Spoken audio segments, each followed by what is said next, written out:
Bismillahirrahmanirrahim. Alhamdulillah Rabbil Alamin. Allahumma salli wa sallim ala Sayyidina Muhammad wa ala ali Sayyidina Muhammad.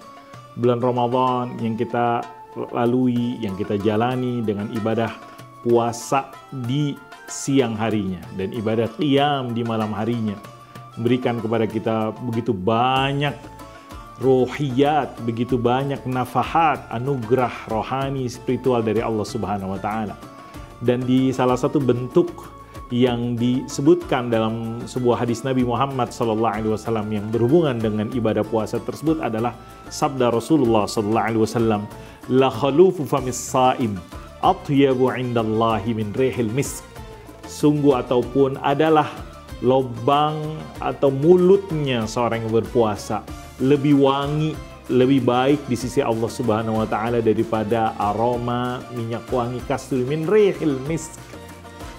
Kesehatan gigi dan mulut ketika kita di bulan Ramadan adalah sebuah bentuk yang perlu juga diperhatikan. Memang sepanjang hari, sepanjang siang, mulut kita kosong, mulut kita nggak ada yang dikunyah, mulut kita nggak ada asupan makanan yang masuk.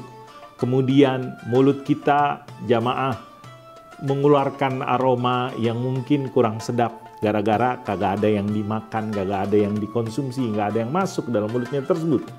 Meskipun demikian, seorang yang beriman, seorang muslim yang baik juga memperhatikan daripada kesehatan gigi dan mulutnya, sebagaimana teladan Rasulullah SAW adalah beliau SAW sering untuk gemar untuk membersihkan mulut dan giginya dengan ibadah yang disebut dengan siwak. Siwak, ibadah siwak itu membersihkan gigi dan mulut. Apakah harus dengan ud arak sebagaimana yang kita lihat ada sebagian orang-orang muslim, kaum muslimin yang setiap harinya di kantongnya itu ada kayu siwak?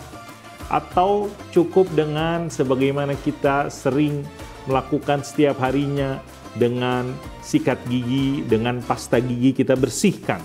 Kedua-duanya dipahamin oleh para ulama masuk di dalam semangat memperhatikan aroma bau mulut. Aroma bau mulut kita memang ketika puasa kurang sedap. Tapi di sisi Allah Subhanahu wa Ta'ala, atyabu indallahi min rihil misk. Lebih wangi, lebih indah, lebih baik daripada bau wangi apapun.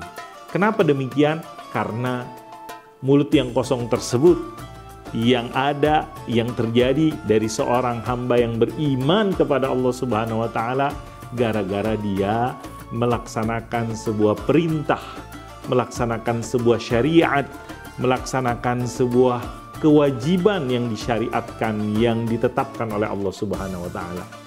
Sehingga kalau kita siang harinya itu mulutnya kosong, kemudian aroma bau tersebut, tapi di sisi Allah sungguhnya gara-gara kita beriman, gara-gara kita patuh dan taat kepada Allah, dia lebih wangi.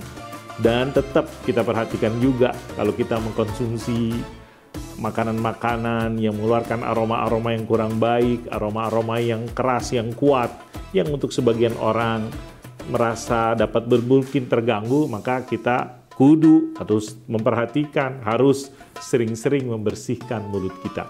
Baguslah jika di dalam beribadah puasa, setelah kita mengkonsumsi sahur, sebelum kita melaksanakan ibadah sholat subuh, kita bersihkan mulut kita dengan siwak ataupun dengan sikat gigi dan pasta gigi. Begitu juga ketika kita selesai mengkonsumsi iftar di malam hari, ketika kita misalnya setelah sholat maghrib, sebelum kita melaksanakan ibadah sholat isya dan sholat qiyam, kita juga memperhatikan kesehatan rongga mulut kita dengan kita membersihkannya tersebut. Hadza billahi taufik wa sallallahu ala sayyidina Muhammad wa ala ali sayyidina Muhammad walhamdulillahi rabbil alamin.